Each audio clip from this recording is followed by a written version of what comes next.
Here I'm going to show him two pictures. He's one of the leading archaeologists in the He's pretty right here. Right. I'll talk about it. I'm not telling you anything made up. I'll explain why he specifically connected to this. This mikvah, okay, is from the second English. What you see here is not exactly what it looked like. What it looked like originally was it had basically steps on all sides. Those steps also, see the floor at the bottom of the three steps? Right? That floor also contained all the stuff beneath the level of that floor was beneath the mikvah. The mikvah was on the top of a bunch of aqueducts and a bunch of sort of tunnels that were smaller, but it's good aqueducts that was above. So what you see here is basically the mikvah in the second English, and they built on top. That was built on top of a whole web of other things. The mikvah was very, very, very short. It was not a very deep mikvah. It was also very, very unique because it had steps on all sides. So you see three sides here, right? You can see how this one goes longer, that side was a little longer. You can see that a floor, that was a little floor of the whole thing. The same way there's a cross one over here, there's also a cross one on that side. Okay? They had then broken through, someone else broke through to see what was beneath it, and I think they believed it was a mistake. They should have kept it. Okay, you understand? It should, because when we originally found it, it looked original. Like it was original. This is a very, very unique mikvah. It's not a mikvah that you find often here in the old city. We do have two or three of them, and someone dropped a picture. I don't know what that is. And we do find two or three of these type of mikvahs. And right away, the obvious question you ask here is, why does this mikvah look different than what that mikvah or any other mikvah we find, which is very standard, looks like the mikvah we use today? Now that's where he gets very involved. And I'll say his teacher, his Rebbe of archaeology, is a guy named Dr. Danba. Dr. Danba is not a from guy, but he's extraordinarily in line with Torah. He's also very, very, very, very, very intelligent. And he basically goes and he remembers everything he reads. He knows all the Tanakh, all the Gemaras, all the Mishnahs. He just knows it all. And he trained me here originally, and then he took over.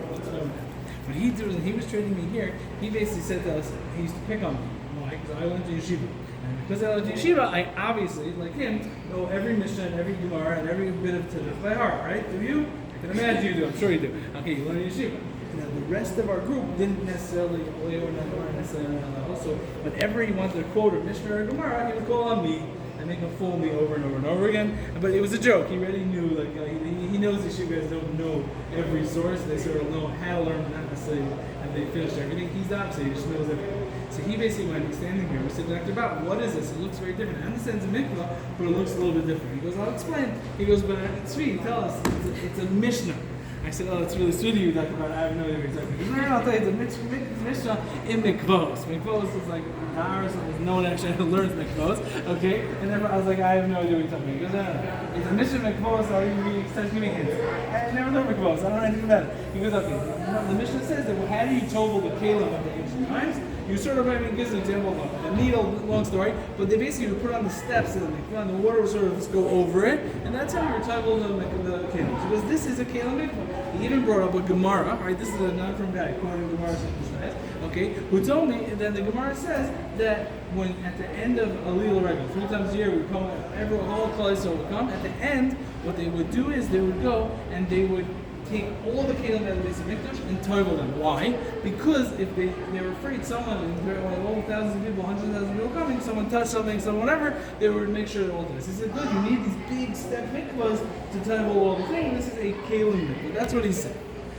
That was all fine and dandy until Dr. Avi Salomon, who's literally in the next room, okay, shows up. Dr. Avi Salomon is the world's biggest expert on the mikvahs.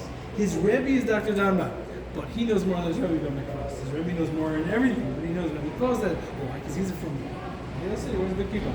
Okay, he's a from guy. And not only that, he wrote his thesis and his PhD thesis in Bar-Ilan University on mikvahs in the second base of Mikdash. So that's really his expertise. And he's a major archaeologist in many areas, but mikvahs is like special. He did the advanced training, and he was here. I'm like a master phrase and we just couldn't talk about it. He basically came in here, and he was training us, and he was saying, I was describing different things, and he says to us, he says to Dr. Salomon, this is a Kela Mikvah. And he goes, L'chod Mori Rebbe, I have to say, I disagree. We said, what do you mean? Dr. Salomon, Dr. Avi Danba, the first guy, has a Mishnah and a Gemara to back him up. It's a pretty good explanation. What do you claim it is? Because I said it's a regular mikvah standard, no different than that one. I said, no different, it looks different. He goes, yeah, it looks different, but it's the same purpose. Regular people use it. I was only used for regular people. I said, why do you say that? This is because You look into two things. He goes, I'm an expert in mikvahs. Anyone who knows anything in mikvahs knows that the idea of a kelim mikvah is a new invention. It used to be you took your kelim to a regular mikvah. It's annoying because you have to go on Friday, whatever it is, to get in to schlep. So this guy, Fortunos, who was the famous store on the Five Towns, they went and they made a kelim mikvah attached to their store, and they were the first people to have now every from the supermarket has a kelim mikvah, right? But they were the first people to do it in the 1950s. And before then, if you were not, or if you lived before the 1950s and you typed something, it was never in a kelim mikvah. It was a regular mikvah. There's no difference really. And therefore, he says that the fact that we're calling it kelim mikvah is because we know the idea of kelim mikvah. Not only that, he says, what does it say in the Mishnah? The Mishnah says they put on the steps of the mikvah. So terribly, he goes, what are the two signs of a mikvah? Steps and plastic, because every mikvah has steps. You don't need a stepped mikvah that has steps on all sides. He just says this is a regular mikvah. My problem is, and this is where I'm afraid of doing even more, is that I disagree. Not that who am I, I'm nothing in this thing. I believe it's a regular halachic mikvah. It's the same 40 sa, the same halachas that apply, there's no difference. And it's even used for people.